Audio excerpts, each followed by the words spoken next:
శ్రీమద్భాగవతం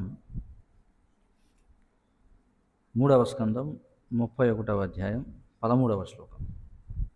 యః తు అత్ర బద్ధః ఇవ కర్మభిః ఆవృత ఆత్మా భూత ఇంద్రియ ఆశయ మయీం అవలంబ్య మాయాం ఆస్తే విశుద్ధం అవికారం అఖండబోధం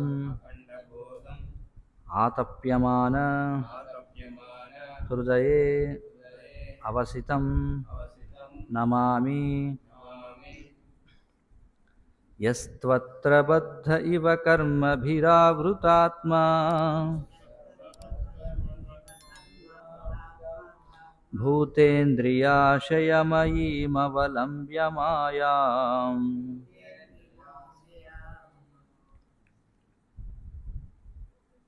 పూర్తిగా చదవట్లేదు. భూతేంద్రియాశయమయీమవలంబ్య మాయాం ఆస్తే విశుద్ధమవికారమఖండబోధ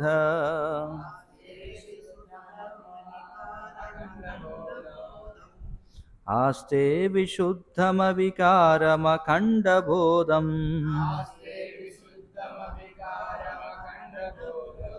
ఆతప్యమాన హృదయే వసితం నమామి.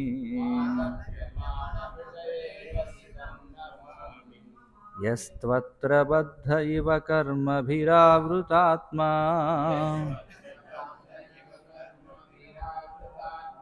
భూతేంద్రియాశయమయీమవలంబ్య మాయాం ఆస్తే విశుద్ధమవికారమఖండబోధం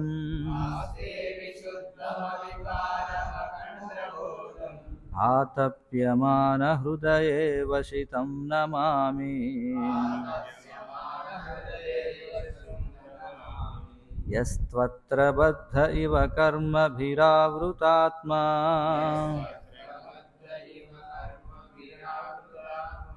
భూతేంద్రియాశయమయీమవలంబ్య మాయాం ఆస్తే విశుద్ధమవికారమఖండబోధం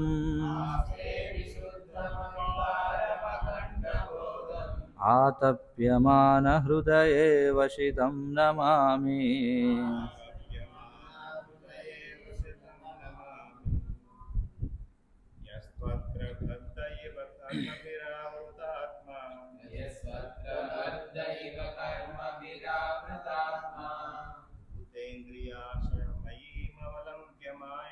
భూతేంద్రియాశయమయీమవలంబ్య మాయాం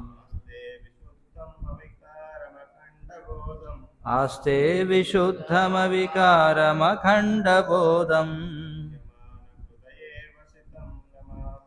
ఆతప్యమాన హృదయే వసితం నమామి. యస్త్వత్ర బద్ధ ఇవ కర్మభిరావృతాత్మా భూతేంద్రియాశయమయీమవలంబ్య మాయాం ఆస్తే విశుద్ధమవికారమఖండబోధం ఆతప్యమాన హృదయే వసితం నమామి.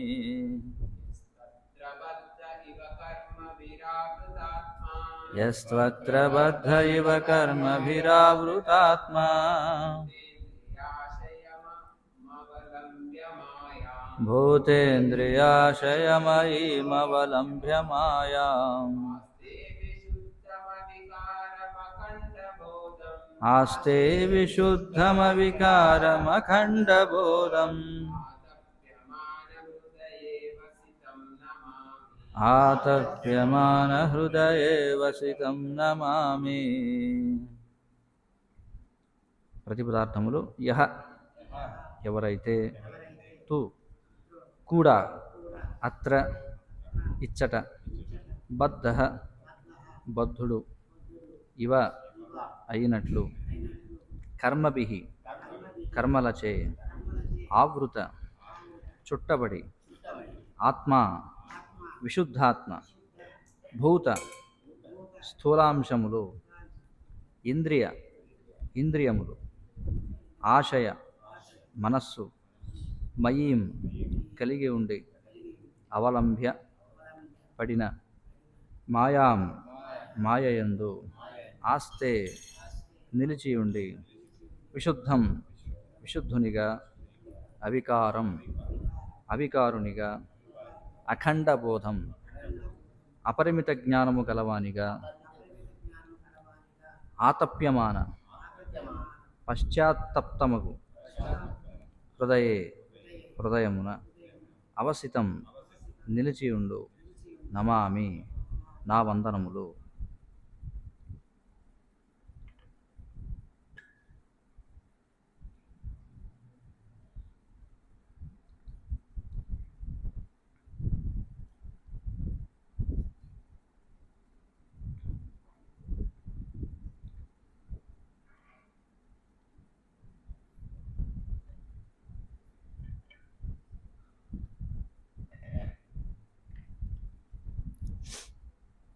అనువాదం మరియు భాష్యము కృష్ణ కృపామూర్తి శ్రీ శ్రీమద్ అభయ చరణారవింద భక్తి వేదాంత స్వామి శ్రీల ప్రభుపాద ఇస్కాన్ సంస్థాపకాచార్య.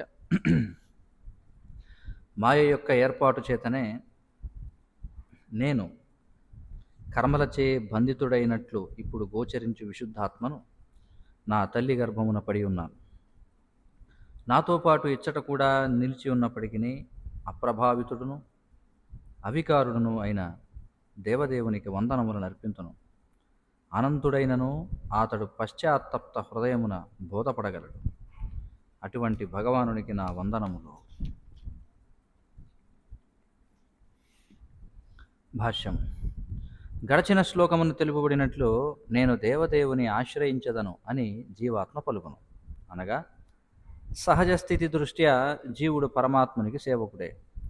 ఉపనిషత్తుల యందు ధృవపరపబడినట్లు పరమాత్ముడు మరియు జీవాత్మ ఇరువురును ఒకే దేహమందు నిలిచి ఉన్నారు.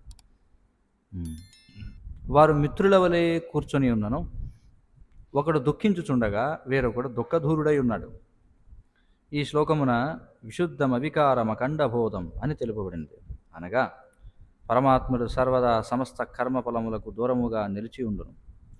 జీవుడు భౌతిక దేహమును కలిగి ఉన్న కారణమున కలుషితుడై దుఃఖించుచున్నాడు.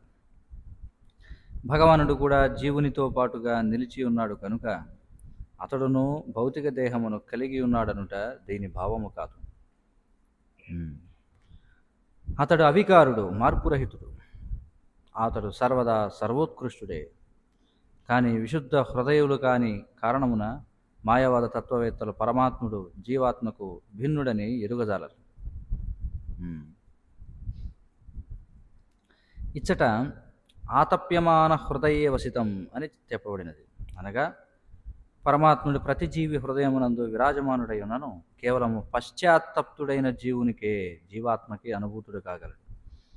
తన సహజ స్థితిని మరచి పరమాత్మునితో ఏకమవగోరుచు ప్రకృతిపై ఆధిపత్యము చెలాయించుటకు శాయశక్తుల యత్నించి తిననే జీవాత్మ పశ్చాత్తప్తుడగును. తాను భంగపడినందున ఇప్పుడు అతడు పశ్చాత్తప్తుడగును. ఆ సమయమున పరమాత్ముడు ఆత్మ పరమాత్మల నడుమ గల సంబంధము అనుభూతమగును. వాసుదేవుడే సర్వోత్కృష్టుడు, అతడే ప్రభువు, అతడే దేవదేవుడు అనడి జ్ఞానము పలుజన్మల పిదపయే జీవునకు అబ్బునని భగవద్గీత ఎందు ధృవపరపబడినది. జీవుడు దాసుడు కనుకనే వాసుదేవుని శరణుజొచ్చును. ఆ సమయమున అతడు మహాత్ముడు కాగలడు. అనగా తల్లి ఉదరమందే ఇటువంటి అవగాహనకు అరుదించినట్టి భాగ్యవంతుడకు జీవునికి మోక్షము నిశ్చితమయుండును.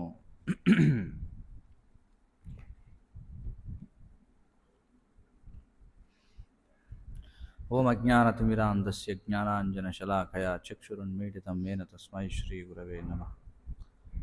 నమ ఓం విష్ణుపాదాయ కృష్ణప్రేష్ఠాయ భూతలే శ్రీమతే భక్తివికాసస్వామినితి నమనే. నమ ఓం విష్ణుపాదాయ కృష్ణప్రేష్ఠాయ భూతలే శ్రీమతే భక్తివేదాంతస్వామినితి నమనే.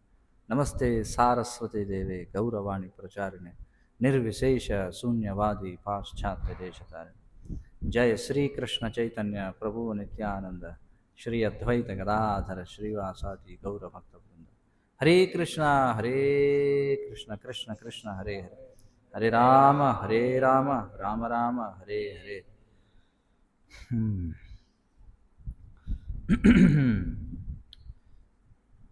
తల్లి గర్భంలో ఉన్నటువంటి శిశువు అదృష్టవంతుడైనటువంటి జీవి గురించి చెప్పారు ఇక్కడ.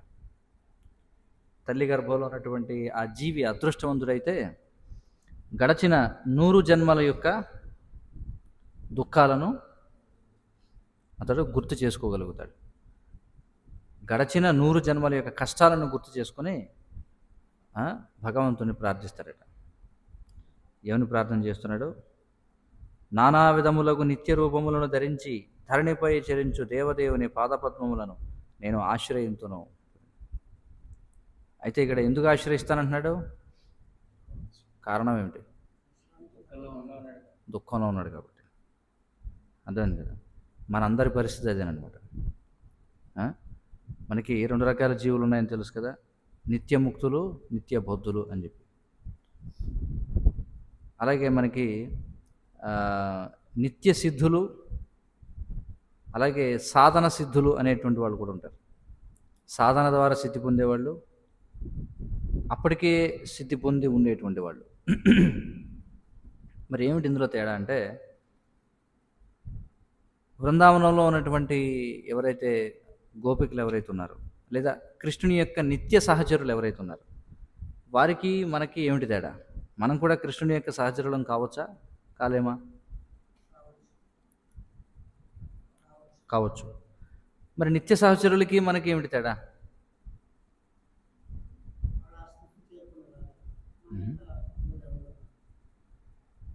ఏమంటారు? ఈ నిత్య సిద్ధులకు మనలాంటి వారికి ఏమిటి తేడా?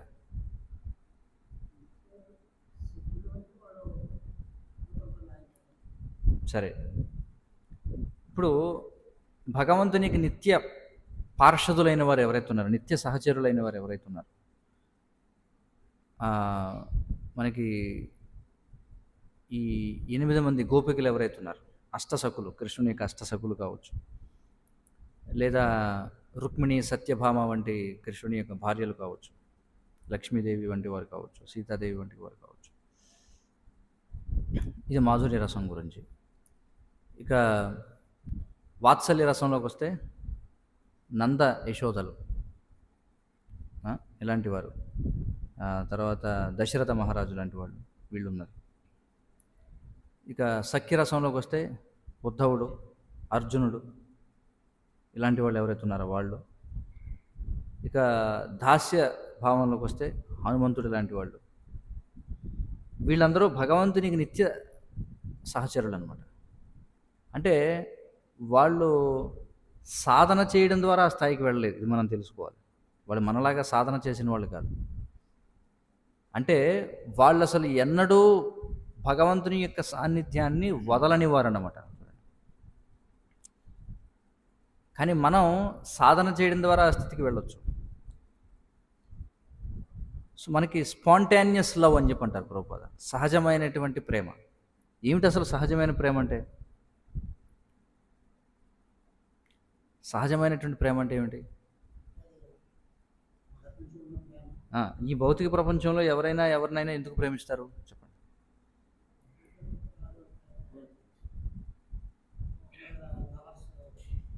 అసలు ఏదైనా ప్రేమ కావచ్చు, తల్లిదండ్రులు కావచ్చు, పిల్లల పట్ల కావచ్చు, యజమాని సేవకులకు మధ్య ఏదైనా కావచ్చు. ఎందుకోసం ఉంటుంది భౌతిక ప్రపంచంలో ప్రేమ? హేతువు కోసం. అదే కదా భాగవతంలో మనకి ఏం చెప్పబడింది? సవై పుంసాం పరోధర్మో యతో భక్తి రథోక్షజే అహైతుకీ అప్రతిహత యయాత్మ సుప్రసిద్ధతి అని చెప్పన్నారు. అహైతుక్య ప్రతిహత అంటే ఏ విధమైనటువంటి హేతువుని కోరకుండా ఎల్లవేళలా ఉండేటువంటి ప్రేమ ఏదైతే ఉందో దాన్ని అసలు వాస్తవంగా ప్రేమ అని దాన్ని అంటాం. అంటే ఏదో ఒక కారణం చేత కాదనమాట. ఇప్పుడు సాధారణంగా భౌతిక ప్రపంచంలో భార్య భర్తని ఎందుకు ఎప్పటి వరకు ప్రేమిస్తుందంటే భర్త భార్య యొక్క కోరికలు తీర్చగలిగినంతకాలం, అంతేనా? అంతే కదా. భర్త ఇంటిల బాధని చక్కగా చూసుకోగలిగినంత కాలమే కదా. అలాగే పిల్లలు కూడా తల్లిదండ్రుల్ని వాళ్ళ అవసరాలు తీర్చగలిగినంత వరకు. యజమాని సేవకుడు సంబంధం, సేవకుడు కూడా యజమాని ఏమిటి తన యొక్క కోరికలను సంతృప్తిపరచగలిగినంత కాలం. స్నేహితుల మధ్య స్నేహం ఎలా ఉంటుంది, అంతేనే కదా. ఇవన్నీ హేతువుతో కూడుకున్నటువంటివి. కానీ సహజమైనటువంటి ప్రేమ అంటే వాళ్ళు ఎలాంటి హేతువుని కోరారనమాట. ఎలాంటి హేతువుని కోరరు. వాళ్ళు ఎప్పుడు కూడా శుద్ధమైనటువంటి జ్ఞానంలో ఉండడం చేత వాళ్ళు ఎప్పుడు భగవంతునితో ఉన్నటువంటి సంబంధాన్ని మర్చిపోరు. కాబట్టి ఎల్లప్పుడూ వాళ్ళు ఆ భావనలో ఉంటారనమాట. అది నిజమైనటువంటి ప్రేమ. కానీ మన స్థితికి వచ్చేటప్పటికి మనం ఎందుకు భగవంతుని ఆశ్రయించాం? కారణం ఏమిటి?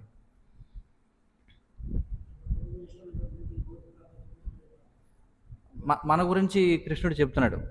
మనం ఏ కోవలోకి వస్తామో భగవద్గీత 7వ అధ్యాయంలో చెప్తున్నాడు కృష్ణుడు. ఏమంటున్నాడు? చతుర్విధ భజంతే మాం జనాః సుకృతినోర్జున ఆర్థో అర్థార్థి జ్ఞానీచ భరతర్షభ అన్నాడు. అంటే 4 విధములైనటువంటి సుకృతి కలిగిన వారు నన్ను ఆశ్రయిస్తారు, పుణ్యాత్ములు నన్ను ఆశ్రయిస్తారు అని చెప్పుకుంటున్నాడు. అందులో మొదటిది ఎవరట? ఆర్థో అంటే సంపద కోసం. అయితే ఇక్కడ ఎందుకని వీళ్ళని సుకృతినో అని చెప్పన్నారు? ప్రభుపాదులు ఏమైనా వివరిస్తారు? బయట కూడా చాలామంది ఉన్నారు కదా, ధనం కావాలనుకున్న వాళ్ళు చాలామంది ఉన్నారు. ఆర్తులంటే ఎవరు? ఆర్తులంటే కష్టాల్లో ఉన్నవాళ్ళు. అర్ధార్థి అంటే ధనాన్ని కోరేవాళ్ళు. జ్ఞాని అంటే ఏమిటి? జ్ఞాని అంటే అప్పటికే తత్వతః తెలుసుకునేటువంటి వాడు. జిజ్ఞాసు అంటే ఏమిటి? ఏంటో తెలుసుకుందాం అనుకునేవాడు. ఇలాంటి వాళ్ళు లేరా సమాజంలో? మరి ఎందుకని సుకృతినో అని చెప్పి అంటున్నాడు కృష్ణుడు? కారణం? ఈ 4 తరగతుల వాళ్ళు ఉన్నారు కదా, మరి ఎందుకని వీళ్ళని సుకృతినో అన్నాడు? అది ప్రశ్న. ఎందుకని? భగవంతుడిని ఆశ్రయించారు కాబట్టి. కష్టాల్లో ఉన్న వాళ్ళు చాలామంది ఉన్నారు, కానీ ఎంతమంది భగవంతుడిని ఆశ్రయిస్తారు ఉపశమనం కోసం? ధనం కావాలనుకున్న వాళ్ళు చాలామంది ఉన్నారు, కానీ భగవంతుడిని ఆశ్రయించే వాళ్ళు ఎంతమంది? అర్థమైంది కదా. చాలా జ్ఞానం కలిగిన వాళ్ళు ఉన్నారు, కానీ భగవంతుడిని సేవిద్దాం అనుకున్న వాళ్ళు ఎంతమంది? ఏదో తెలుసుకోవాలనే జిజ్ఞాస కలిగిన వాళ్ళు చాలామంది ఉన్నారు, కానీ భగవంతుడి గురించి తెలుసుకునే వాళ్ళు ఎంతమంది? చెప్పండి, ఏమంటారు? కాబట్టి వారిని ఏమంటున్నాడు కృష్ణుడు? సుకృతినః అని చెప్పుకుంటున్నాడు. కాబట్టి మనం ఆ కోవలోకి వస్తామన్నమాట. ఇందులో ఏదో కారణం చేత ఈ కష్టాల నుంచి ఉపశమనం గురించి ఎక్కువ శాతం ఆర్తులు ఉంటారు, దుఃఖం నుంచి బయటపడడం కోసం. కృష్ణుడు ఏమంటున్నాడు భగవద్గీతలో? ఎవరు జ్ఞానవంతుడు అంటున్నాడు?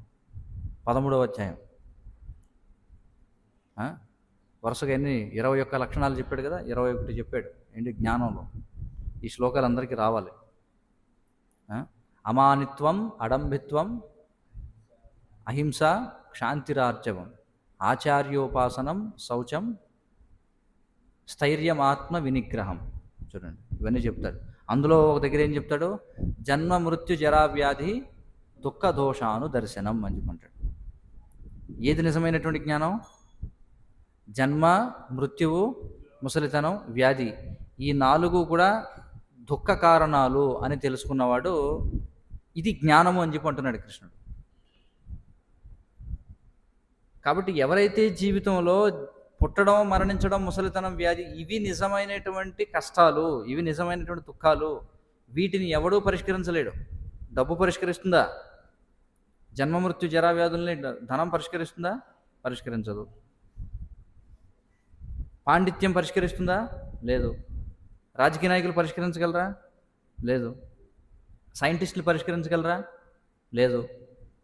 ఎవరూ పరిష్కరించలేరు. కాబట్టి వీటిని పరిష్కరించగలిగిన వాడు కేవలం భగవంతుడే అని తెలుసుకుని ఎవడైతే భగవంతుని ఆశ్రయిస్తాడో వాడు వాడు మరి కృష్ణుడే ఉంటున్నాడు సుకృతినహ అని చెప్పుకుంటున్నాడు. ఎందుకంటే ఆ స్థాయికి రావాలన్నా కూడా చాలా కష్టం, అవునా కదా? ఎంతమంది ఉన్నారు చెప్పండి ఆ స్థాయికి వచ్చేవాడు?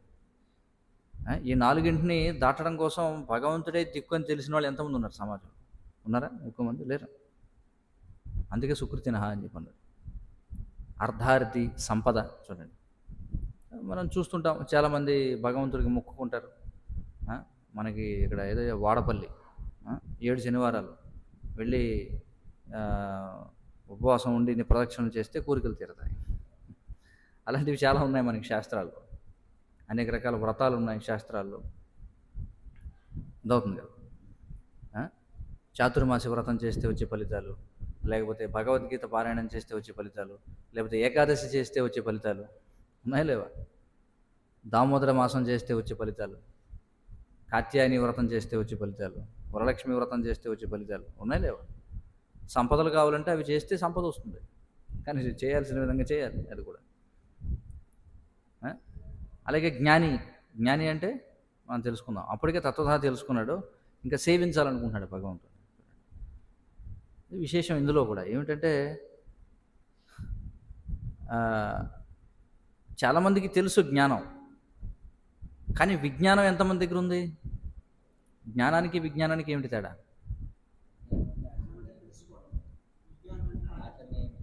ఆచరణాత్మక అనుభవాన్ని విజ్ఞానం అని చెప్పంటాం. అందుకే 7వ అధ్యాయంలో కృష్ణుడు ఏమంటాడు? జ్ఞానం విజ్ఞాన సహితం. ఏమిటా శ్లోకం? ఏమంటాడు? నీకు ఈ విషయం చెప్తానంటాడు. మొదటి శ్లోకం ఏమిటి? 7వ అధ్యాయం మొదటి శ్లోకం, చాలా ప్రఖ్యాతమైనటువంటి శ్లోకం. శృణు ఏముంటుంది?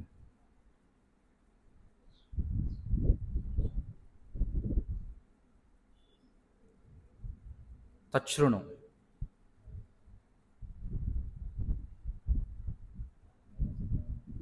మయ్యాసక్త మనః పార్థ యోగం యుంజన్ మదాశ్రయ. తర్వాత ఏమిటి? అసంశయం సమగ్రం మాం యదా జ్ఞాస్యసి తచ్ఛృణు అని చెప్పంటున్నాడు. మయ్యాసక్త మనః పార్థ, ఓ అర్జున నీ మనసులో నా పట్లే ఆసక్తి కలిగి ఉంది. మయ్యాసక్త మనః పార్థ యోగం యుంజన్ మదాశ్రయ, నన్ను ఆశ్రయించి ఈ భక్తి యోగంలో నిమగ్నమవు. అసంశయం సమగ్రమ్మ, ఎలాంటి సందేహం లేకుండా సంపూర్ణముగా నేను చెప్పేది విను అని చెప్పన్నాడు. తర్వాత శ్లోకంలో ఏమంటాడు? జ్ఞానం విజ్ఞాన సహితం. చూద్దాం. ఆ జ్ఞానం తేహం సవిజ్ఞానం ఇదం వక్ష్యామ్యశేషతః. తర్వాత ఏమన్నాడు?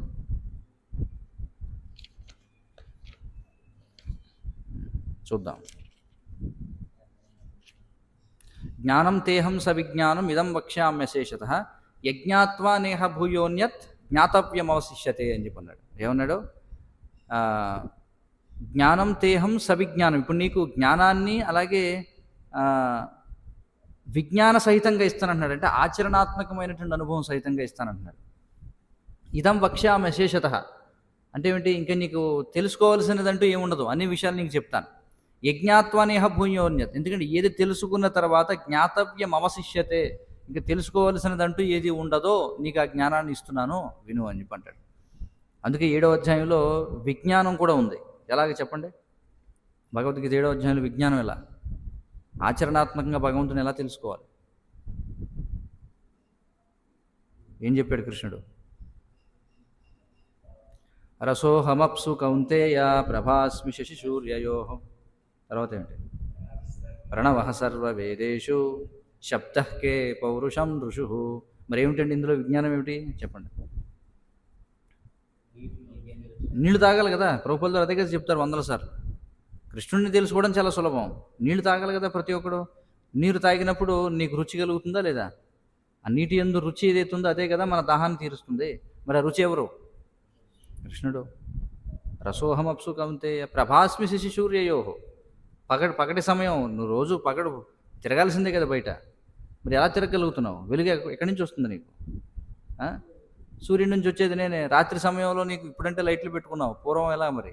చంద్రుడే కదా. అందుకే మనకి శుక్లపక్షం, కృష్ణపక్షం రెండు ఉన్నాయి. కృష్ణపక్షం అంటే ఏమిటి? పౌర్ణమి దాటిన తర్వాత మళ్ళీ అమావాస్య వరకు వచ్చేదాన్ని ఏమంటారు? కృష్ణపక్షం అంటారు. అమావాస్య దాటిన తర్వాత మళ్ళీ పాడ్యం నుంచి పౌర్ణమికి వచ్చేదాన్ని శుక్లపక్షం అంటారు. అందుకే శుక్లపక్షంలో మంచి కార్యాలు చేయాలన్నమాట. మంచి ముహూర్తాలన్నీ కూడా శుక్లపక్షంలో ఉంటాయి. అదే కదా, అమావాస్య దాటిపోయిన తర్వాత. అందుకే చాలామంది ఏమంటారు, ఏదైనా పని చేద్దాం అనుకోండి, అమావాస్య వస్తుందండి, అయిపోయిన తర్వాత చేద్దాం అంటారు.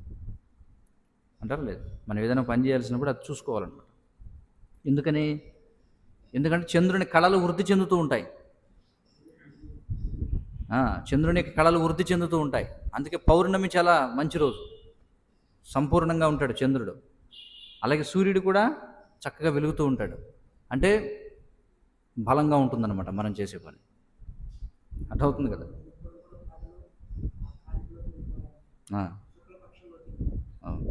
సో కాబట్టి మరి ఆ రెండు తెలియని వాడు ఎవడున్నాడు చెప్పండి? ప్రభాస్మి శశి సూర్యయోహో అన్నాడు కదా. తర్వాత ఏమన్నాడు? ప్రణవ సర్వవేదేషు. చూడండి, మరి ప్రణవం అంటే ఏమిటి? ఓంకారం. చూడండి, పూర్వం అందరూ వేద పఠనం చేస్తూ ఉండేవారు. మరి ఓంకారం లేకుండా ఎలా ఉంటుంది? ఆ ఓంకారాన్ని నేనే. శబ్దకే. చూడండి, ఆకాశంలో శబ్దాన్ని నేనే మాట్లాడుతున్నా, వినిపిస్తుంది కదా. పౌరుషం ఋషు, ఒక వ్యక్తిలో ఉన్నటువంటి సామర్థ్యాన్ని నేనే అని చెప్పుకుంటున్నాడు. పుణ్యోగంధ పృథివ్యాంశ్చ. చూడండి, తర్వాత మళ్ళీ చెప్తాడు. భూమి యొక్క ఆది అయినటువంటి సుగంధమును నేనే అని చెప్పుకున్నాడు. ఇక్కడ పుణ్యము అంటే అర్థం ఏమిటి? పుణ్యము అంటే అర్థం ఏమిటి? పుణ్యము అంటే కొళ్ళనిది అని అర్థం. ఆ శ్లోకానికి ఇచ్చిన భాషలో ప్రభుపాదులు వారు చెప్తారు, పుణ్యము అంటే కొళ్ళనిది అని చెప్పి. అవుతుంది కదా. సో ఇలా మనకి ఇప్పుడు ఎందుకు చెప్పుకుంటున్నాం ఈ విషయాలు? సందర్భం ఏమిటి? జ్ఞాని అనేటువంటి వాడి గురించి మనం తెలుసుకుంటున్నాం.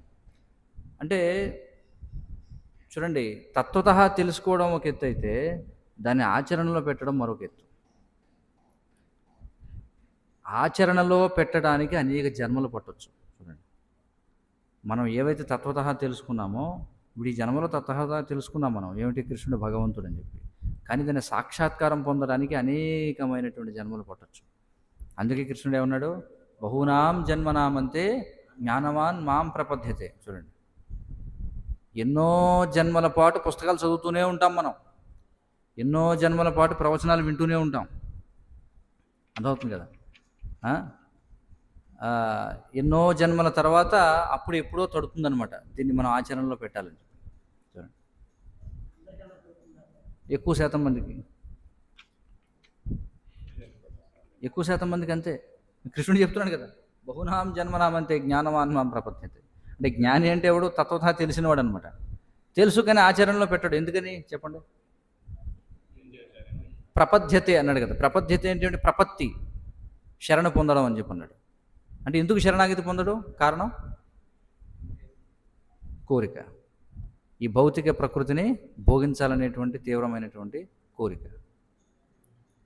అర్థమవుతుంది కదా. ఆ కోరిక వల్ల మనకి ఎక్కడికి వెళ్ళాలో తెలిసినా, ఎలా వెళ్ళాలో తెలిసినా, మనం ఎక్కడే వాళ్ళం అక్కడే ఉంటాం. ఎందుకంటే మన పడవ లంగరేసి ఉంటుంది కాబట్టి. మనం మంచి ఎక్స్పీరియన్స్ కలిగినటువంటి కెప్టెన్, నావికులం మనం. అయినా ప్రయోజనం ఉంది, లంగర్ తీలే. చూడండి, అర్థమవుతుంది కదా. మన పరిస్థితి అంతే. కాబట్టి మనం ఎన్ని జన్మల నుంచి వింటున్నామో చూడండి, ఇంకా మనం శరణాగతి పొందలేదు భగవంతుడు. అందుకే కృష్ణుడు ఏమంటాడంటే, బహునాం జన్మనామంతే జ్ఞానవాన్ మాం ప్రపద్యతే వాసుదేవ సర్వమితి సమహాత్మ సుదుర్లభ. చూడండి, కృష్ణుడు ఏమంటాడు? సుదుర్లభ, చాలా అరుదని చెప్పి అంటున్నాడు. అంతేగాని ఊరికే ఒకడు ఎవడన్నా హరే కృష్ణ మంత్రం చెప్పిస్తున్నాడు, ఊరికే ఆధ్యాత్మిక గురు దగ్గర దీక్ష తీసుకున్నాడు, ఇంకేంటి చాలా అయిపోయింది, బ్యాక్ టు గాడ్ హెడ్, అంత సీన్ లేదనమాట. అర్థమవుతుంది కదా. అంత సీన్ లేదు. ఎందుకంటే మన హృదయ శుద్ధి, హృదయాన్ని పరిశుభ్రం చేయడం అంత సులభం కాదు. కామ, క్రోధ, లోభ, మోహ, మదమాత్సర్యాలు ఏవైతే ఉన్నాయో వాటి నుండి పరిశుభ్రం చేయడం అంత సులభం కాదు. సులభమే, చాలా సులభమే. కానీ ఆ సులభమైనటువంటి ప్రక్రియని మనం తీసుకోవడానికి ఇష్టపడం. చూడండి, ఎందుకంటే మళ్ళీ కారణం భోగించాలనేటువంటి కోరిక వల్ల. అర్థమవుతుంది కదా. ఆచార్యులు ఏం చెప్తున్నారు? ప్రతి జీవి వాస్తవానికి భగవంతునికి అంశే కదా. 15వ అధ్యాయం కృష్ణుడు ఏం చెప్తున్నాడు? మమయవాంశో జీవలోకే జీవభూత సనాతన మనఃషష్టాని ఇంద్రియాని ప్రకృతిస్థాని కర్షతి అని చెప్పుకుంటున్నాడు. అందరూ నా అంశాలే అని చెప్పుకుంటున్నాడు. అంటే మనం ఏమన్నా జ్ఞానం లేని వాళ్ళమా ఏంటి చెప్పండి? ఆధ్యాత్మిక ప్రపంచం నుంచి పతనం చెందిన వాళ్ళమా కాదు మనం? అంటే మనకి జ్ఞానం ఉందనే కదా అర్థం. మరి ఇప్పుడు ఏమైంది? అది భౌతిక ప్రపంచంలోకి రావడం వల్ల ఆవరించబడిపోయింది అనమాట. చూడండి, కాబట్టి ప్రచారం చేయడం అంటే మనం ఏం చేస్తున్నాం? ప్రచారం చేయడం అంటే ఏమిటి అర్థం? ఆ ఆవరణని తొలగించడం అనమాట. చూడండి, అంటే అర్థం ఉంది, అది అర్థమే, కానీ దాని మీద మొత్తం మురికి పట్టేసింది. ఆ మురికిని మనం శుభ్రం చేయాలన్నమాట. చూడండి, ఆ మురికిని మనం శుభ్రం చేయాలి. అదే ప్రచారం అంటే. ఎందుకంటే నిత్యసిద్ధ కృష్ణ ప్రేమ సాధ్యకబునాయి అని చెప్పన్నారు. శ్రవణాది శుద్ధ చిత్తే కరోయ ఉదయ్ అని చెప్పన్నారు. నిత్యసిద్ధ కృష్ణ ప్రేమ అంటే అర్థం ఏంటంటే ప్రతి జీవికి సహజంగానే కృష్ణ ప్రేమ అనేది ఉంది. ఉందా లేదా? ఉంది. ఉంది కాబట్టి ప్రతి ఒక్కడు ఎవరో ఒకరిని ప్రేమించాలనుకుంటాడు. సహజం, అవునా కదా? ప్రతి ఒక్కడు ప్రేమించబడాలనుకుంటాడు, ప్రేమించాలనుకుంటాడు. ఎందుకని? నిత్యసిద్ధ కృష్ణ ప్రేమ. కానీ వాస్తవానికి మనకి ఎవరి పట్ల నిజమైన ప్రేమ ఉంది? భగవంతుని పట్ల, కృష్ణుని పట్ల అసలైనటువంటి ప్రేమ ఉంది. కానీ ఇప్పుడు ఆ ప్రేమను మనం ఏం చేస్తున్నాం? దాన్ని వేరే చోటన మనం దాన్ని ఫోకస్ చేస్తున్నాం. అదే వచ్చిన సమస్య. దానివల్లే మనకి ప్రపంచంలో దుఃఖం ఎదురవుతుంది. నిత్యసిద్ధ కృష్ణ ప్రేమ సాధ్యకబునై అంటే ఇక్కడ ఏమన్నారంటే అదేదో సాధించాల్సింది కాదు. కృష్ణ ప్రేమ అనేది అప్పటికే ఉంది, నిత్యసిద్ధంగా ఉంది. కానీ ఎలా మరి అది ఇది అవుతుందట? శ్రవణాది శుద్ధ చిత్తే కరుయే ఉదయ్ అని చెప్పన్నారు. శ్రవణాది అంటే అర్థం ఏంటి ఇక్కడ? శ్రవణ కీర్తన స్మరణ వందన పాదసేవన దాస్యరే పూజన సఖీజన ఆత్మనివేదన. శ్రవణాది అంటే ఇవన్నీ అన్నమాట. ఈ 9 విధానాలు ఏవైతే ఉన్నాయో వీటి ద్వారా ఏమవుతుందంటే శ్రవణాది శుద్ధ చిత్తే కరుయే ఉదయ్ అని చెప్పన్నారు. ఎప్పుడైతే మనం శ్రవణం కీర్తనం ఇవన్నీ చేస్తామో అప్పుడు మన యొక్క హృదయం పవిత్రమై అప్పుడు ఏమవుతుందంటే కృష్ణ ప్రేమ ఉదయిస్తుందట. చూడండి, అది విషయం. ఇక తర్వాత ఏమిటి? జిజ్ఞాసు. జిజ్ఞాసులు అంటే ఏమిటి అర్థం? మనం చూస్తుంటాం చాలామంది జిజ్ఞాసులు వస్తుంటారు, ఇక్కడ ఏముందో చూద్దామని. వాడేదో పని మీద పోతుంటాడు కాలువ గట్టిన, ఇక్కడ ఏదో ఉంది ఏమిటో చూద్దాం అని వచ్చేవాడు. ఏమిటో ఉంది చూద్దాం అని జిజ్ఞాస ఉన్నవాళ్ళు చాలామంది ఉన్నారు. కానీ దేవాలయాల్లోకి వచ్చి చూసేవాళ్ళు ఎంతమంది? మీకు అర్థమవుతుందా లేదా? అందులో కూడా తేడా ఉందా లేదా? చాలామంది రెస్టారెంట్లకి వెళ్తారు, ఏముందో చూద్దాం. సినిమా థియేటర్లకు వెళ్ళేవాళ్ళు కొంతమంది ఉంటారు. షాపింగ్ మాల్కి వెళ్ళేవాళ్ళు ఉంటారు. ఏమిటిది? ఆతృత, ఏముందో చూద్దాం. కానీ ఇక్కడికి వచ్చాడంటే వాడు ఖచ్చితంగా ఏమన్నాడు కృష్ణుడు? సుకృతి కలిగిన వాడు అంటాడు. చూడండి, భగవంతుడు మనల్ని ఎంత ప్రేమిస్తున్నాడు. ఇవన్నీ హేతువుతో కూడినటువంటివి ఇవన్నీ.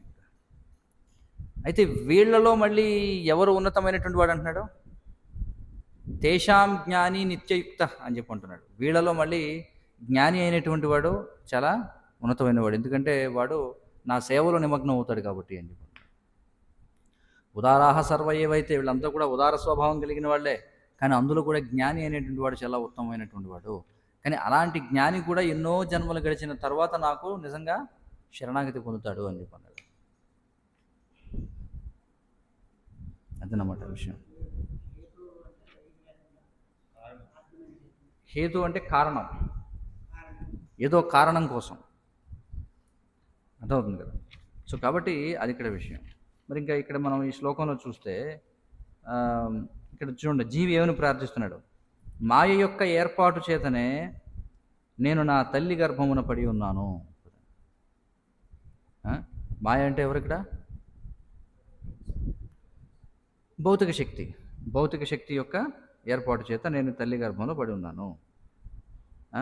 నాతో పాటు ఇచ్చట కూడా నిలిచి ఉన్నప్పటికీ అప్రభావితుడును అవికారుడును అయిన దేవదేవునికి వందనములు అర్పించును. చూడండి, నాతో పాటు ఇక్కడ కూడా ఉన్నాడట. చూడండి, ఇక్కడ కూడా ఉన్నాడని ఎందుకన్నారు? ఇంత హేయమైనటువంటి నీచమైనటువంటి ప్రదేశంలో కూడా నన్ను వెన్నంటి ఉన్నాడు. ఇప్పుడు ఎవరది? పరమాత్మ రూపంలో కృష్ణుడు. చూడండి, అంటే ఎన్నటికీ వదలడనమాట మనం. అందుకే ఉన్నారు సుహృత్ అని చెప్పి అన్నారు. సుహృత్ అంటే ఏమిటి అర్థం? సుహృత్ అంటే బెస్ట్ ఫ్రెండ్ అని చెప్పన్నారు. కృష్ణుడి కంటే మనకి సుహృత్తులు ఎవరన్నా ఉండే అవకాశం ఉందా? లేదు. ఎన్నటికీ వదలడు అనమాట. చూడండి, ఎప్పుడు మనతోటే ఉంటాడు. నాతో పాటు ఇక్కడ కూడా ఉన్నప్పటికీ అప్రభావితుడును. చూడండి, అంటే నేను ఏదే విధంగా అయితే దుఃఖానికి లోనవుతున్నానో ఆయన మాత్రం ఆ విధమైనటువంటి దుఃఖానికి లోను కావడం లేదు. అలాగే అవికారుడును. చూడండి, అవికారుడును అంటే మార్పులకి లోను కానటువంటి వాడు.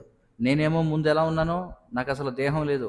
ముందేమో మనం చూసాం కదా వివరణ, ఒక బుడగలాగా వచ్చింది, తర్వాత రేగిపండు, తర్వాత ఇలా క్రమక్రమంగా ఉంది. నేను వికారాలకు గురవుతున్నాను, కానీ ఆయన ఎలాంటి వికారాలకు గురి కావడంలా ఆ దేవదేవునికి వందనములు అర్పిస్తున్నాను. అనంతుడైనను. చూడండి, భగవంతుడు అనంతమైనటువంటి వాడు కదా. అనోరణీయాం మహతోర్మహీయాం అని చెప్పారు. సూక్ష్మమైన వాటి కంటే అత్యంత సూక్ష్మమైనటువంటి వాడు, ఘనమైన వాటికంటే కూడా ఘనమైనటువంటి వాడు. చూడండి, భగవద్ధామం ఎలా ఉంటుంది? మనకి భగవద్ధామ వివరణలు ఉన్నాయా లేదా? ఎలా ఉంటుంది చెప్పండి? భగవద్ధామ వివరణ ఏమిటి? మీకు తెలిసిన భగవద్ధామ వివరణ ఏమిటి? ఎలా ఉంటుంది? మనకి శాస్త్రాలు చెప్పారు కదా భగవద్ధామ ఎలా ఉంటుందో. తెలియదు ఎవరికి? చింతామణి ప్రకర సద్మ సుకల్ప వృక్ష లక్షావృతేషు సురభిరభిపాలయంతం లక్ష్మీ సహస్రశత సంభ్రమ సేవ్యమానం గోవిందమాది పురుషం తమహం భజామి అన్నారు. అది గోలోకం యొక్క వివరణ. ఆయనకంటూ చక్కగా ఒకటి మంచి ధామం ఉందా లేదా? గోలోకం ఎంత చక్కగా ఉంటుంది. కానీ ఆయన ఏం చేస్తున్నాడు? మన పట్ల ప్రేమ వలన మనం ఎంత హేయమైనటువంటి పరిస్థితుల్లో ఉన్నా మనం వెన్నంటి ఉంటున్నాడు. చూడండి, ఉంటున్నాడా లేదా? అదే ఇక్కడ చెప్తున్నారు. చూడండి, ఆయన అనంతమైనటువంటి వాడు, కానీ పశ్చాత్తప్త హృదయమున బోధపడగలడు. అది పరమాత్మని ఎవరు తెలుసుకోగలరు? ఇక్కడ చెప్పారు. పరమాత్మ సాక్షాత్కారం ఎవరికి కలుగుతుందట? పశ్చాత్తప్త హృదయం కలిగిన వాడికి బోధపడగలుగుతుంది. మరి భగవద్గీత మొదటి అధ్యాయం చివరి శ్లోకంలో శ్రీల ప్రభుపాదుల వారు భాష్యంలో ఒక మాట చెప్తారు. ఎవరికైనా గుర్తుందా?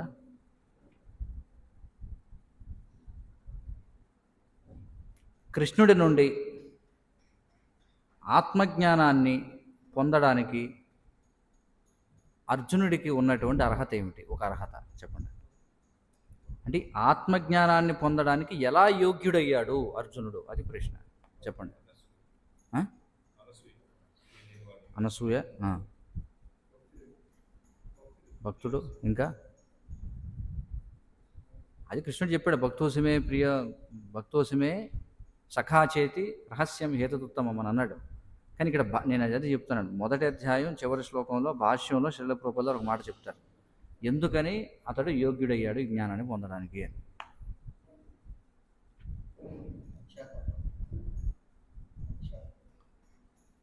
ఇక్కడ ఏమని చెప్తారంటే, భక్తినాథ ఠాకూర్ల వారిని ఉదాహరిస్తూ శ్రీల ప్రభుపాదుల వారు అంటారు. ఏమంటారంటే, ఎందుకంటే ఈ జాలి దయ అనేటువంటి గుణం ఏదైతే ఉందో అర్జునుడికి, అది అతన్ని యోగ్యుని చేశాయి. దేనికి? ఆత్మజ్ఞానాన్ని పొందడానికి. అంటే ఇతర జీవుల పట్ల ఈ దయ, జాలి, కరుణ అనేటువంటి స్వభావం మరి మనం చూసాం కదా. 5 కారణాల చేత అర్జునుడు యుద్ధం చేయనని అంటాడు కదా. అందులో ఏమిటి? మొదటిది జాలి, దయ. చూడండి, ఇది మొదటిది. ఈ జాలి, దయ అనేటువంటి లక్షణం ఉంది కాబట్టి ఎవరిలో? అర్జునుడిలో. అతడు ఆత్మజ్ఞానాన్ని పొందడానికి యోగ్యుడయ్యాడని చెప్పంటారు. అందుకే ఎవరైతే మాంసాహారం తినేటువంటి వాళ్ళు ఉన్నారో వాళ్ళు ఆత్మజ్ఞానాన్ని పొందలేరు అనమాట. ఎందుకని? ఇవి వ్యతిరేకంగా పనిచేస్తాయి. ఎందుకంటే వాళ్ళకి హింస, అసూయ అనేటువంటి లక్షణాలు కలిగి ఉన్నవాడు ఆత్మజ్ఞానాన్ని పొందలేడు అనమాట. అందుకే ఇక్కడ కూడా ఏం చెప్పారంటే, భగవంతుడు పరమాత్మ రూపం ఉన్నటువంటి పరమాత్ముడు పశ్చాత్తప్త హృదయంలో బోధపడగలడు అని చెప్పన్నారు. ఎవరైతే పశ్చాత్తప్త హృదయం అంటే ఏమిటి చెప్పండి? పశ్చాత్తప్త హృదయం అంటే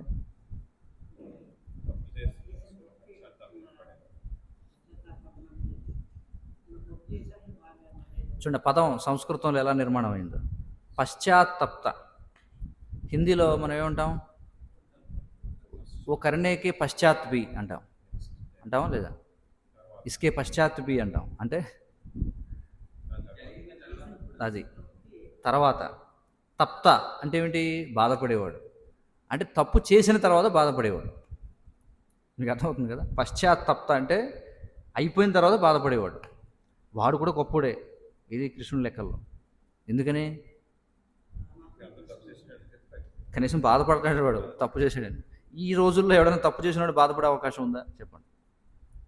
ఎదురు దెబ్బలాడతారు ఈ రోజుల్లో, అవునా కదా? ఇప్పుడు వాడు తప్పు చేసి ఎదురు దెబ్బలాడతాడా అని అంటావు నువ్వు. అసలు వాడిలో కొద్దిగా కూడా వాడు అయ్యో నేను తప్పు చేశాననేటువంటి భావన ఉండదన్నమాట. చూడండి, ఎందుకంటే కలియుగంలో అంతా కూడా అందితే జుట్టు లేకపోతే కాళ్ళ బేరం. చూడండి, వీలైనంత వరకు ముందు జుట్టు పట్టుకుందామని చూస్తాడు ప్రతి ఒక్కడు. వాడు తప్పు చేసి కూడా అవతల వాడిని ముంచేద్దామనే ప్రయత్నం చేస్తాడు. ఇక చివరికి ఏ గతి లేక నానా దెబ్బలు తిని అన్నప్పుడు అప్పుడు కాళ్ళబేరానికి వస్తాడు అన్నమాట. అర్థమవుతుంది కదా? కాబట్టి ఈ విధంగా పశ్చాత్తాపుడైనటువంటి వాడికి పరమాత్మ సాక్షాత్కారం కలుగుతుంది అని చెప్పి అంటున్నారు. భాష్యంలో చెప్తున్నారు ఇక్కడ ఏమిటంటే, మరి ఆ విధంగా పశ్చాత్తాపం లేనివాడు పశువుతో సమానం అన్నమాట. ఒక తప్పు చేసిన తర్వాత ఇది కూడా శాస్త్రాలు చెప్తున్నాయి, తప్పు చేయనివాడు ఎవడన్నట్టు ఎర్ర్ ఈజ్ హ్యూమన్ అన్నారు. అంటే తప్పు చేయడం మానవ సహజం. కానీ మన ధర్మం ఏమిటి? సరిదిద్దుకోవడం. అది మానవ ధర్మం. చూడండి, మరి సరిదిద్దుకోవాలంటే ముందు తప్పు చేశానని ఒప్పుకోవాలా లేదా? ముందు తప్పు చేసుకోవాలని ఒప్పుకుంటేనే మనం సరిదిద్దుకోగలం. కానీ కలియుగంలో ఎవడో కూడా తప్పు చేశానని ఒప్పుకోడు, కాబట్టి వాడు సరిదిద్దబడడు. అంతే. తప్పు చేశానని ఒప్పుకున్నవాడిని కదా సరిదిద్దగలం, కానీ ఒప్పుకునేవాడిని ఎలా సరిదిద్దగలం మనం చెప్పండి? వాడు నేను సరిగానే చేశానని భావనలో ఉంటే వాడిని సరిదిద్దగలమా? సరిదిద్దగలం. అందుకే ఏమన్నారంటే విద్యా వినయ సంపన్నే అని చెప్పన్నారు. విద్యా దదాతి వినయం అని చెప్పన్నారు. వినయం లేనివాడు విద్య నేర్చుకోలేడు. ఎలా నేర్చుకుంటాడు చెప్పండి? ఒకసారి ఆశ్చర్యకరంగా మనం చూస్తుంటాం. ఎలా ఉంటుందంటే, మనం వచ్చేది నేర్చుకోవడం కోసం, కానీ మనం నేర్చుకోవడానికి వచ్చామనే విషయాన్ని మర్చిపోయి ప్రతి ఒక్కడు కూడా ఇప్పటికీ నాకున్న పూర్వానుభవాన్ని ప్రదర్శిద్దాం అనుకుంటాడు. అర్థమవుతుంది కదా? ఇక్కడ మనం ఎలా వెళ్ళాలంటే ఖాళీ పలకలాగా వెళ్ళాలని చెప్పారు. ఎందుకంటే ఇక్కడ చూడండి, నేర్చుకోవడం అంటే అర్థం ఏమిటంటే అంతకుముందు ఉన్నటువంటి అవిద్యను తీసేయాలి ముందు, మళ్ళీ కొత్తగా విద్యను నేర్పించాలి. రెండు ఉన్నాయి ఇందులో. కానీ అంతకుముందే నీ బుర్రలో ఉన్న చెత్తను తీయడానికి నువ్వు అంగీకరించకపోతే నీకు ఎలా నేర్పుతావు చెప్పండి? నేర్పగలిగే అవకాశం ఉందంటారా? లేదు. అందుకే ఏమన్నారంటే ఏమన్నారు? విద్యా దదాతి వినయం, విద్యా వినయ సంపన్న. అందుకే విద్య నేర్చుకోవాలంటే ముందు వినయం ఉండాలి, అనుకువగా ఉండాలి ముందు. అంటే మన పైన వాళ్ళు ఇదిగో నువ్వు ఈ తప్పు చేసావని చెప్పినప్పుడు టక్మని అంగీకరించడానికి సిద్ధంగా ఉండాలన్నమాట. అందులో ఏదో మన పరువు పోతుందని అనుకోకూడదు. ఎప్పుడు పరువు పోయేదండి, మనం నేర్చుకుంటాకు వచ్చాం. పాఠశాలకు వెళ్ళాము, కాలేజీకి వెళ్ళాము, ఏదో నేర్చుకుంటాకు వెళ్ళాము. నేర్చుకుంటే ఏమైనా తప్పులు జరుగుతాయి. అమ్మో నేను తప్పు అందరికీ తెలిస్తే నన్ను ఏదో అగౌరవంగా చూస్తారేమో అనుకుంటే అది మనం బుద్ధిహీనతనం అన్నమాట. అప్పుడు తప్పు చేసావు అని చెప్పగానే ఓకే తప్పు అయింది, ఇప్పుడు దీన్ని ఎలా సరిదిద్దుకోవాలి, అది మానవ లక్షణం. లేదంటే మనం ఏం నేర్చుకో, ఇదంతా ఊరికే ఏదో ఆర్భాటం అయిపోతుంది అనమాట. ఎందుకు? బ్రహ్మచర్యాశ్రమంలో ఉండి, లేకపోతే లేదా కాలేజీకి వెళ్ళి, లేకపోతే ఏదో పాఠశాలకు వెళ్ళి, బయట అదే కదా జరిగేది. బయట వాడు స్కూల్కి వెళ్తాడు, కాలేజీకి వెళ్తాడు, వాడిలో ఏమైనా పరివర్తన వస్తుందా? ఏమైనా పరివర్తన వస్తుందా? వాళ్ళు నైతికంగా ఏమైనా పరివర్తన వస్తుందంటారా చెప్పండి? ఏమి రాదు. ఏదో పొట్టకూటికి ఏవో నేర్చుకుంటాడు, అది కూడా ఈ రోజుల్లో అది కూడా పనిచేయట్లే. వాడు నేర్చుకున్న విద్య పనిచేయదు, ఎందుకంటే అది అవిద్య కాబట్టి. దానితో పాటుగా వాడు నైతికంగా పతనం అయిపోతాడు అక్కడికి వెళ్ళి. అవునా కదా? ఆ, బడికి వెళ్ళిన తర్వాత పాడైపోయేళ్ళు ఎక్కువ అనమాట. ఎందుకంటే అక్కడికి వెళ్ళిన తర్వాత అంటే డబ్బులు ఖర్చు పెట్టి పాడైపోతారు అందరూ. ఫీజు ఎందుకురా అంటే నిన్ను పాడు చేయడానికి ఫీజు అనమాట. అంతే కదా. ఆ, ఉచితంగా నీకు విద్యాబుద్ధులు నేర్పుతామంటే ఎవడు రాడు. డబ్బులు కట్టి పాడైపోతారు కలియుగం. చూడండి కదండి. గురుమహారాజ్ ఎందుకు ప్రవచనం చేశారు, education means manipulation not rectification అని చెప్పి. కానీ మన దగ్గర ఆధ్యాత్మిక సంస్థలు కూడా అలా ఉండకూడదు అనమాట. బయట నేను సరిదిద్దేవుడు ఎవడో లేడు. ఎందుకంటే వాడికి ఏది సరి ఏది కాదనేది తెలియదు. అక్కడ ఎలాగో వాడు నేర్చుకోలేడు, వాడు పాడైపోతాడు. కానీ ఇక్కడికి వచ్చామంటే, ఇక్కడ మనం బ్రహ్మచారి ఆశ్రమంలో ఉన్నామంటే, అంటే నేను చెప్పేది ఆధ్యాత్మిక జీవితంలో. అందుకే ప్రతిదాన్ని ఆశ్రమ అన్నారు. బ్రహ్మచారి ఆశ్రమం, గృహస్థ ఆశ్రమం, వానప్రస్థ ఆశ్రమం, సన్యాస ఆశ్రమం. ఎందుకని ఆశ్రమం అన్నారు చెప్పండి? ఆశ్రమ అంటే ఆధ్యాత్మిక శ్రమ చేయాల్సిన ప్రదేశం అని అర్థం. శ్రమ లేకుండా ఏమవుతుంది చెప్పండి? ఉంటుందా? ఇక్కడ పరిశ్రమ గురించి మాట్లాడటంలో మనం శ్రమ అంటే కష్టపడాలి. కష్టపడకుండా ఇది కూడా మనకి సాధ్యం కాదు.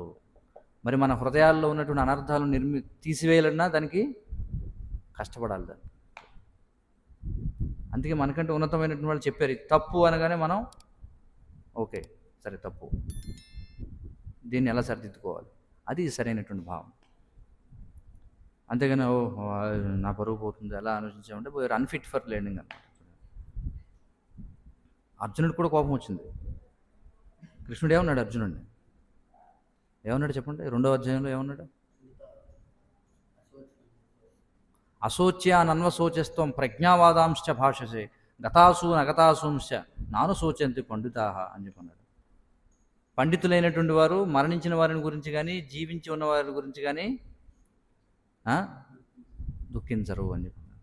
అంటే ఇక్కడ ఏమన్నాడు? దుఃఖించదగని వారి గురించి దుఃఖిస్తూనే నువ్వు పండితునిలాగా మాట్లాడుతున్నావు అని చెప్పన్నాడు. అంటే ఒరే వెధవా అని చెప్పి అన్నాడు అనమాట. ఇంకొక శ్లోకంలో ఏమంటాడు?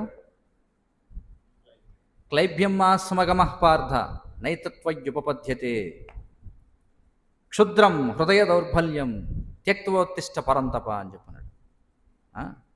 క్లైబ్యం ఎక్కడి నుంచి వచ్చిందయ్యా నీకు కొజ్జాతనం అన్నాడు. అది కూడా ఈ టైంలోనా?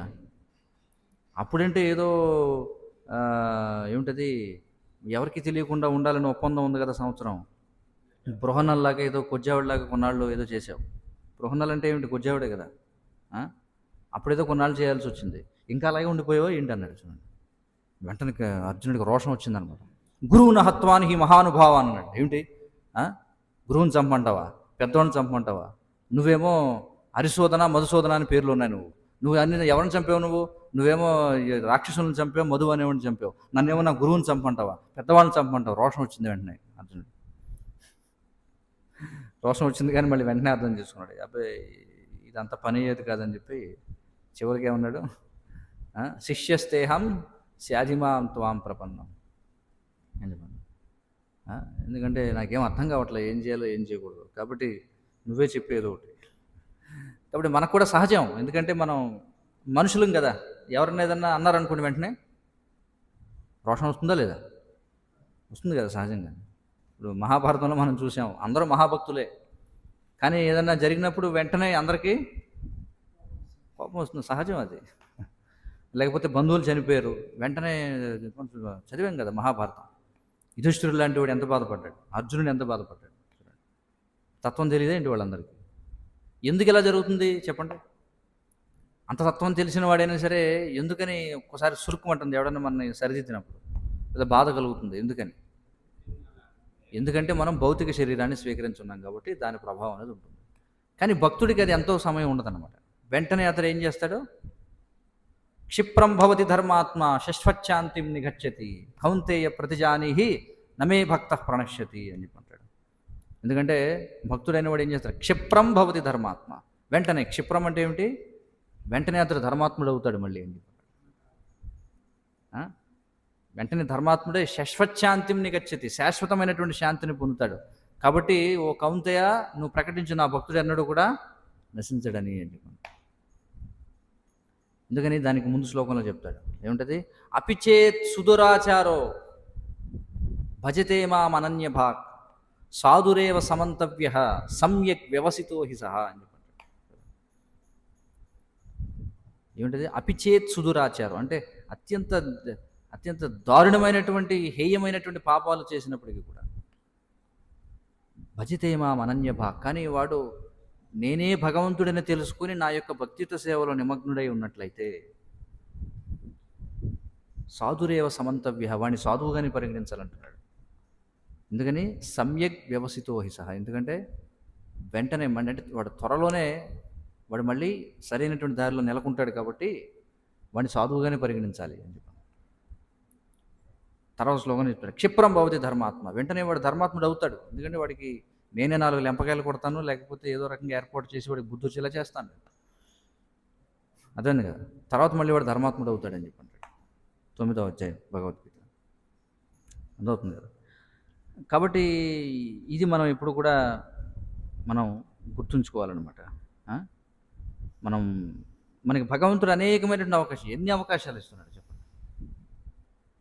అంటే ఎందుకని ఇన్ని జన్మలు ఎత్తడానికి అవకాశం ఇస్తున్నాడు భగవంతుడు మనకి? ఒకటా రెండా? చూడండి, ఇదేదో బైబిల్లో దేవుళ్ళకి కాదు కదా. బైబిల్లో దేవుడు ఏమంటాడు, యెహోవా దేవుడు, నన్ను నమ్మావా ఓకే, నమ్మకపోతే ఏం చేస్తాను, నిన్ను శాశ్వతంగా నరకంలో పడేస్తాను, అగ్నిగుండంలో అంటాడు. కానీ కృష్ణుడు అలా చెప్పట్లా, నీకు అనంతమైన అవకాశాలు ఇస్తాను తీసుకో, నీ కోసం 84 లక్షల రకాల శరీరాలను తయారు చేసి పెట్టాను. 84 లక్షల శరీరాలు, ఒక్కొక్క శరీరాన్ని నువ్వు ఎన్నిసార్లు ఎత్తాలనుకున్నావు అన్నిసార్లు ఎత్తు, కానీ నేను మాత్రం నీ కోసం వెయిట్ చేస్తూనే ఉంటాను. అర్థం కదా, నేను మాత్రం నీ కోసం వెయిట్ చేస్తూనే ఉంటాను. నేను ఎప్పుడు I will not give up. చూడండి, మనకి చూడండి పాజిటివ్ థింకింగ్ అంటారు కదా, ఆప్టిమిజం అంటారు కదా ఇంగ్లీష్లో. ఆప్టిమిజం అంటే ఏమిటి? ఆశాభావం అన్నమాట. ఆశాభావం అంటే ఏమిటి అర్థం? ఏమిటి ఆశాభావం అంటే? ఆశావాద దృక్పథం అంటారు. ఇప్పటికైనా సాధిస్తాను అనేటువంటిది. భగవంతుడుకున్నంత ఆశావాద దృక్పథం ఎవరికి ఉందంటారు చెప్పండి? అంటే ఎంతగా వెయిట్ చేస్తున్నాడు ఆయన చెప్పండి? వెయిట్ చేస్తున్నాడు అంటారా లేదా? ఎంతగా వెయిట్ చేస్తున్నాడు? 84 లక్షల జీవరాశుల్లో మనం ఎన్నిసార్లు ఒక్కొక్క జన్మ ఎత్తి వదిలేస్తున్నామో మనకు తెలియదు. మనతో పాటు ఉంటున్నాడు ఎప్పుడు, వాళ్ళ చేతులు కట్టుకుని ఇలా చూస్తూనే ఉన్నాడు అంట, వాచ్మెన్ లాగా. చూడండి, సరే చెయ్యి, ఎన్నాళ్ళు చేస్తావు చెయ్యి, చూస్తూ ఉంటాను కానీ అని చెప్పి. మరి ఎందుకు ఆ విధంగా చేస్తున్నాడు భగవంతుడు చెప్పండి? అదే ప్రేమ అంటే, అంతేనే కదా, అదే ప్రేమ అంటే. ప్రేమిస్తున్నాడు కాబట్టి భగవంతుడు ఆ విధంగా దేనైనా సహించడానికి సిద్ధంగా ఉన్నాడు. కాబట్టి ప్రేమ అంటే నిర్వచనం ఏమిటంటే బాధను స్వీకరించగలగడం అన్నమాట. ప్రేమలో భాగం ఏమిటి? బాధను స్వీకరించగలగడం. తల్లిదండ్రులు ఏం చేస్తారు? పిల్లలు చేసినటువంటి తప్పుల్ని పిల్లలు ఇప్పుడు చూడండి, చంటి పిల్లలు ఉన్నారంటే తల్లిదండ్రులకు నిద్ర ఉంటుంది అసలు? ఉంటుందా? స్వీకరిస్తారా లేదా బాధని? ఎందుకని స్వీకరిస్తారు? ప్రేమ ఉంది కాబట్టి. అందుకే కదా అర్జునుడు అంటాడు, ఏమంటాడు, ఒక స్నేహితుడు తన స్నేహితుడిని, ప్రియురాలని ప్రియుడు, అలాగే తొంటరివాడైనటువంటి పుత్రుడిని తండ్రి ఏ విధంగా అయితే సహిస్తాడో మన్నిస్తాడో, దయచేసి నన్ను కూడా ఆ విధంగా మన్నించని చెప్పి అంటాడు. గురుమహారాజు రాస్తారు, ఏమంటారంటే definitely disciples are a burden for a guru, but it is a burden of love అని చెప్పంటారు. ఏమంటారంటే శిష్యులు ఖచ్చితంగా గురువుకి భారమే, కానీ ఇది ప్రేమపూర్వక భారం అని రాస్తారు. అర్థమైంది? కుటుంబ పెద్ద ఎంతో కష్టపడుతుంటాడు కదా కుటుంబం కోసం, నానా చాకరీ చేస్తుంటాడు, అది భారమనే కదా? భారమే. కానీ ఎందుకైనా భారాన్ని స్వీకరిస్తున్నాడు? ప్రేమ, అంతే. కాబట్టి ప్రేమ అంటే ఎస్కేపిజం కాదనమాట, తప్పించుకోవడం కాదు. నాకు ఏదైతే సరళంగా ఉందో అదే చేస్తాననేవాడు అసలు భక్తుడే కాదు. వాడు అసలు వాడు భక్తుడే కాదు. తన యొక్క అంటే తన పైవారి యొక్క, తన గురువు యొక్క, లేకపోతే తన యొక్క ఎవరైనా కావచ్చు, తనకి పైన ఉన్నటువంటి వారి యొక్క సంతృప్తి కోసం బాధను స్వీకరించడానికి సిద్ధపడేవాడే నిజమైనటువంటి శిష్యుడు లేదా కుమారుడు, లేకపోతే ఏదైనా కానివ్వండి. బట్ ప్రేమ అంటే అర్థం ఏమిటంటే బాధని స్వీకరించడం అనమాట. అర్థమవుతుంది కదా. సో కాబట్టి భగవంతుడు మరి ఆ విధంగా ఆయన ఉన్నాడు. ఉండే ఆయన ఏం చేస్తున్నాడు? ఆయన చూస్తున్నాడు, మన కోసం వెయిట్ చేస్తున్నాడు అనమాట. మనం ఎప్పుడు ఆయన వైపు తిరుగుతామా అని. ఒకవేళ కొద్దిగా మనం ఆయన వైపు తిరిగినా ఆయన ఎంతో ఆనందిస్తాడు. వెంటనే మనకి భక్తిలో పురోగమించడానికి అవకాశాలు సృష్టిస్తాడు. అబ్బా, నా వైపు చూశాడు రా బాబు వీడు. అందుకే ఒక్కోసారి చెప్తుంటారు, మనం కృష్ణుడి వైపు ఒక అడిగేస్తే కృష్ణుడు మన వైపు 10 అడుగులు వేస్తాడని. విన్నారు ఎప్పుడన్నా మీరు అది? ఎందుకు వేస్తాడు? ఎందుకంటే ఆతృతతో ఉన్నాడు ఆయన. ఎప్పటి నుంచి వెయిట్ చేస్తున్నాం. ఇప్పుడు చూడండి, మనకి అప్పుడప్పుడు మనకు కూడా ఒకసారి వెయిటింగ్ చేయాల్సి వస్తుంటుంది. అవునా కదా? ఇప్పుడు దర్శనానికి లైన్లో నిలబడ్డాం మొన్న 2 గంటలు 3 గంటలు పండరిపూర్. లైన్ కదులుతుందంటే పదండి పదండి పదండి త్వరగా వెళ్దాం. ఎక్కడైనా సరే వెయిట్ చేయాల్సి వస్తుంది. కొద్దిగా మనకి కదిలే అవకాశం వస్తుంది, ఎంతో ఆనందిస్తాం అన్నమాట. అలాగే భగవంతుడు కూడా జీవుడు తన వైపు ఒక అడిగేస్తే ఆయన 10 అడుగులు వేస్తాడు, త్వరగా బయటికి లాగాలనే ఉత్సాహంతో. హరే కృష్ణ. ఏమైనా ప్రశ్నలు సూచనలు ఉంటాయి?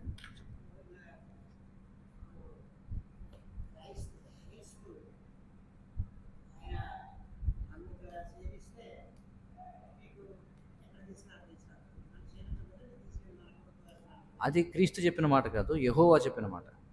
యెహోవా వేరు, క్రీస్తు వేరు. అదే యెహోవా అంటే భగవంతుడికి ఒక పేరు. క్రీస్తు వేరు, యెహోవా వేరు. అది క్రీస్తు కాదు. కొంతమంది వాళ్ళల్లో, క్రైస్తవుల్లో కూడా అనేక రకాల వర్గాల వాళ్ళు ఉన్నారు. అందులో కొంతమంది మాయావాదం ఉంది. క్రైస్తవంలో మాయావాదం ఏమిటంటే క్రీస్తు యెహోవా ఒకటే అనేవాళ్ళు కొంతమంది, లేదు క్రీస్తు భగవంతుని యొక్క పుత్రుడు అనేవాళ్ళు కొంతమంది. అది వాస్తవానికి యెహోవా అంటే భగవంతుడు అని అర్థం, దేవుడు అని అర్థం వాళ్ళ భాషలో.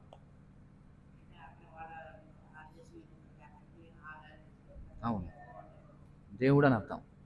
భగవంతుడు అని కూడా అనకూడదు, దేవుడు అనొచ్చు. ఎందుకంటే దేవుడికి భగవంతుడికి చాలా తేడా ఉంది మళ్ళీ. అర్థమవుతుంది కదా, శబ్దాలకి తేడా ఉంది మళ్ళీ. దేవుడు అని చెప్పి అంటారు.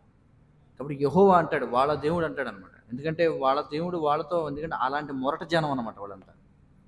ఎక్కడైతే ఇది చెప్పబడిందో అక్కడంతా కూడా మొరట జనం అనమాట. ఆ మొరట జనానికి అలాగే వ్యవహరించాలి.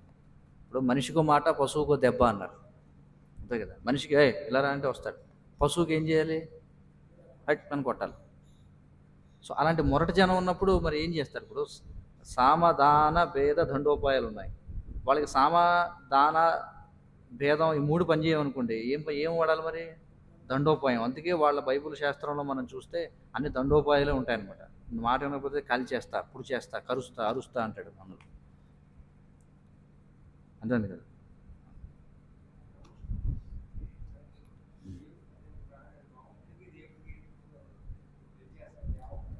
దీనికి ఏం చేస్తామంటే భాగవతం 1వ స్కందం 1వ అధ్యాయం 1వ శ్లోకం భాష్యంలో 1వ ఖండిక చదువు.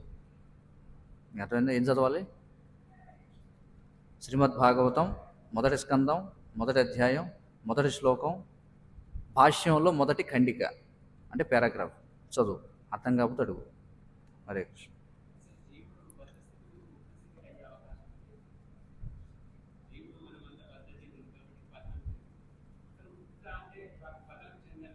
అవును, ఉంది కదా, లేకపోతే సాధారణంతా ఎందుకు?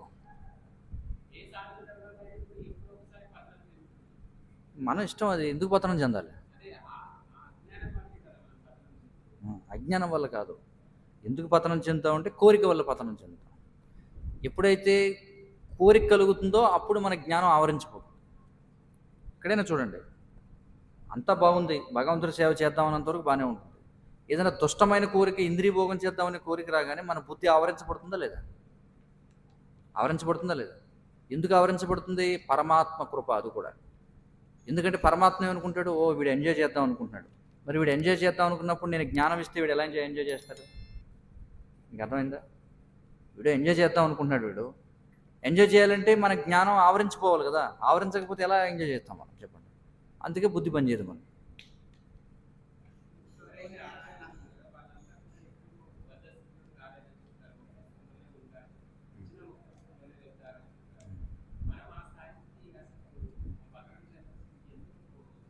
వెళ్ళొచ్చు, ఎందుకు వెళ్ళకూడదు?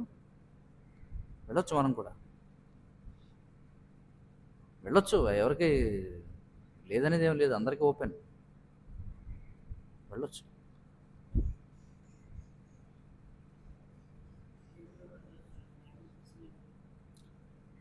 అంటే మనం కూడా శాశ్వతంగా ఇప్పుడు ఆధ్యాత్మిక ప్రపంచంలో ఉండే స్థితికి వెళ్ళొచ్చు కదా. వెళ్ళొచ్చు.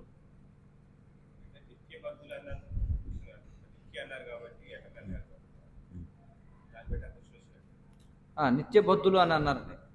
అంటే ఎప్పుడు బద్ధులై ఉంటారు వీళ్ళని చెప్పి, అంతే కదా అర్థం.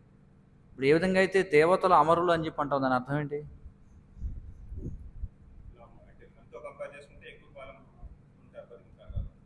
అలాగే నిత్య బద్ధులు అని అదే అర్థం. అంటే వీళ్ళు అప్పుడప్పుడు భౌతిక ప్రపంచానికి వెళ్ళి వస్తారని అర్థం. మీకు అర్థమవుతుంది?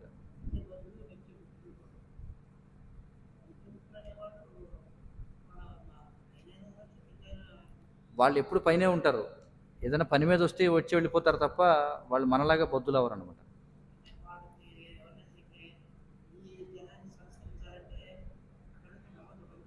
అవును, అవును.